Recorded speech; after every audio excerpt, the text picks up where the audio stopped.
Hello, Guardians. It is Ebontis. It is Xur Day. It is October 15th. We are in the tower in the top corner of the hangar. Xur is over here, so let's see what he's got for sale. All right, for exotics, first we have the D.A.R.C.I sniper rifle. Don't see this one get used a lot, except mostly for weapon testing, because when Personal Assistant is active, this weapon has better target acquisition and deals significantly more precision damage. Also, when you aim at an enemy, you can see the health and other critical information. You can literally see the meters from them in-game. It's what a lot of people, like Fallouts and cool guys, and a lot of like really cool weapon testing people use to determine the distance from someone. So it's a good tool for that type of stuff. It's not a bad sniper. It actually feels pretty good.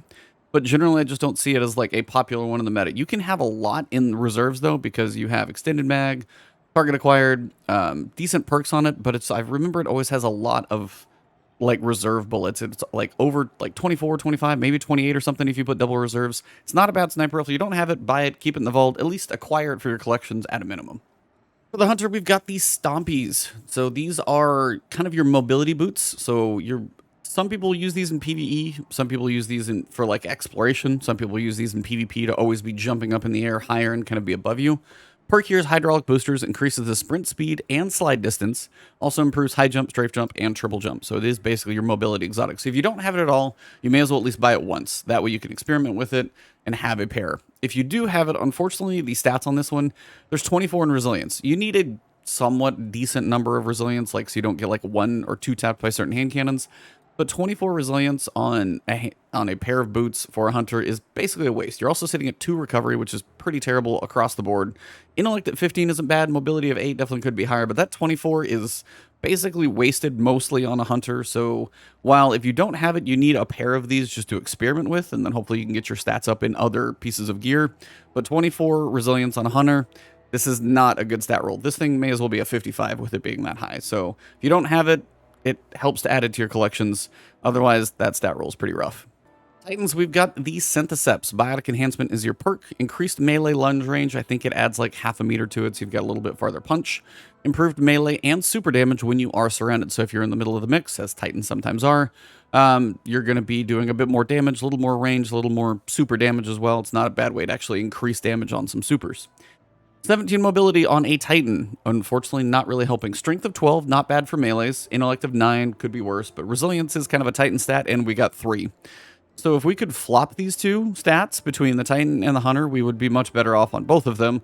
Again, it's not a bad one to experiment with to see if you like the perks and then know what you want to grind for. But overall, 3 resilience and 17 mobility on a Titan. Again, not doing so much for me. Not the best roll. So here we've got Transversive steps. These used to be a lot better, but they've been kind of reeled in a little bit. They're still pretty good, though. Sprint speed is increased. Again, this is another mobility exotic. It's a good one for PvP for that front. After a short time sprinting, your currently equipped weapon is automatically reloaded, so it's a nice way to kill somebody, get on the move, get the reload, and then get back into the fight a little quicker. 17 mobility, not a bad thing for sprint speed and a little bit of mobility. 12 in resilience and 16 in discipline. Not great because you have 3 in recovery, which is a very important stat to Warlocks and pretty much everyone, and then 7 in intellect. Like a 61 stat roll here almost looks like about a 49 in my head. It's not, all of these are pretty bad stat rolls across the board for the exotics. If you don't have them, you can add them to your collections for a decent cheap number of shards, kind of experiment with the functionality, but all 3 of these stat rolls today, not good, not really worth it. For the legendary weapons, we've got first the Dire Promise Hand Cannon. Not a bad 140, always feels pretty good. You've got Swashbuckler, so you can get that melee kill to get your bonus damage up to ×5 very quickly. Auto-loading holster, I know some people like this. If you're going to do like a bow hand cannon swap, that can be reasonable. Got extended mag, you can go armor piercing rounds for a little bit more range. You've also got crossfire to boost range up a little bit here, a little bit of stability. I don't think this is probably a god roll. Somebody in the comments will probably tell me otherwise. And if I don't, call out a good roll, please in the comments let everybody know. I tend to look at the comments. If I miss something, I'll try and move it up or pin it or something of that nature. But overall, I don't think this one's anything too exciting. It's not a bad roll though. If you haven't used Dire Promise, it does feel pretty good. 7 Seraph Submachine Gun. We've got Dragonfly. Never a bad thing to get some explosions, but firmly planted. Not one I tend to use a lot in PvE, which is where you'd probably get Dragonfly use. Increase accuracy, stability, and handling while firing from crouched. Pinned mag or steady rounds. You've got polygonal rifling and chambered compensator. Overall, it's fine, but I mean, if I see firmly planted, typically not something I'm looking for, especially paired with like a PvE perk like Dragonfly.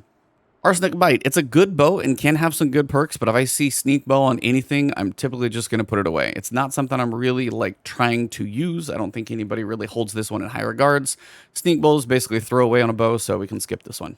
Long Shadow, not a bad sniper rifle, definitely hits pretty well. Snapshot sights is a good thing. You got increased range. You've got medium and short zoom scope, depending on what you need. You've got range here in the masterwork. Ambitious Assassin overflows the magazine based on the number of rapid kills before reloading. If you're trying to get a decent snapshot or high range sniper for PvP, I don't imagine a lot of people are going to get good use out of this one, especially depending on your ammo situation. You may never get good use out of this one in PvP. So while some of these are pretty good for range and all of that, unfortunately, Ambitious doesn't do much in the world of PvP. Hollow Words. For some reason, this fusion rifle I wish just felt better. Like, Main Ingredient was sold like about a month ago.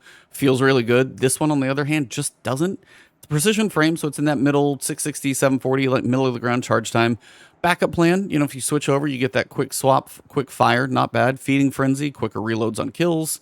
Accelerated coils, so you're going to get really fast charge time between backup plan and accelerated coils. You are going to give up some impact for that one, so it won't hit quite as hard, but it will be charging pretty quick, especially on the first one, but also in general.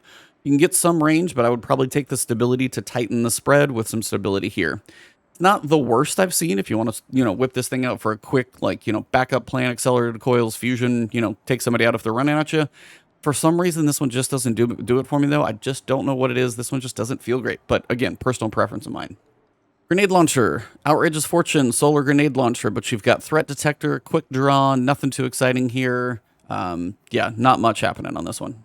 Royal Entry, you've got Demolitionist, Autoloading Holster, Impact Casing is always a good thing to see for that direct damage, increased damage on direct hits. Autoloading's not bad on a rocket launcher. Fire that one rocket, put it away. Hopefully it'll get reloaded while you don't need it. Demolitionist, this isn't a horrible roll. Quick launch, little velocity. You need a Void Grenade Launcher. There are definitely worse. I mean, this doesn't have tracking or cluster or anything, but autoloading, direct hits, Demolitionist, this is not a bad one for sure. I've seen much worse, let's just say that. All right, well, now we're going to go through the armor for each class and see if there's anything of value. So far, kind of a mediocre week for Xur. We've got a 59, 62 for the Titan chest piece here. Recovery, discipline, not bad. I mean, again, it's not the worst, but if you don't have a 62 piece of armor, this is pretty cheap for one. Helm 61, very middle of the road on pretty much everything. Boots at 50, nope, never mind. Okay, on to the next. All right, for the Warlocks, we've got a 61 with decently high resilience and 2 recovery. Ouch. 64, now that is a good piece of armor. 22 in recovery, 19 in intellect, 11 in discipline, low resilience, low strength, a little bit of mobility. Just the middle 3 slots alone in a 64 total. This is actually pretty solid. Decent chest. 61, little spike in recovery, not a bad thing. 62, again, mobility, recovery, discipline, intellect, not wasted on resilience. Not bad, Warlocks. You got a couple good ones, but this chest is definitely spicy. All right, Hunters, finally. We've got 50, nope, 50, nope, 61 with high recovery. Ooh, that's actually pretty good. Now, granted, I'd like to see some mobility in there, but a 25 and a 23 with high recovery, high intellect, a little bit of strength. I mean, if you're going to look for spiky armor, this is definitely one not to miss as well. So if you like high recovery, high intellect, that's about as much as you can ask for. 60 is fine. So solid helm, Warlocks with a really solid chest piece, and overall, like, the stats on every exotic is like kind of in the wrong place. This one isn't too high in the meta, buy it if you need it, but overall, kind of a mediocre week, just a couple good pieces of armor for a couple classes. Also for you guys, if you didn't catch the last word we recorded last night, we had Hoglaw on, kind of talked about the Destiny Content Vault. Really fun chat. If my internet plays nice, that'll be uploaded to my channel tomorrow. But if you guys did enjoy the video, please drop a like below. If you got anything, if you got opinion about anything that I may have missed here, please comment below if I missed a really good roll on a weapon, perhaps. If you guys are new to the channel, you can find me on Twitter at Ebontis. You can find me streaming on twitch.tv/Ebontis and also right here on YouTube. So make sure you hit that subscribe button, hit the alert bell so you know when my new videos and my live streams come up. And if you want to support me directly, you can join the channel as a member or you can find me on Patreon. Thank you very much. I'll see you soon.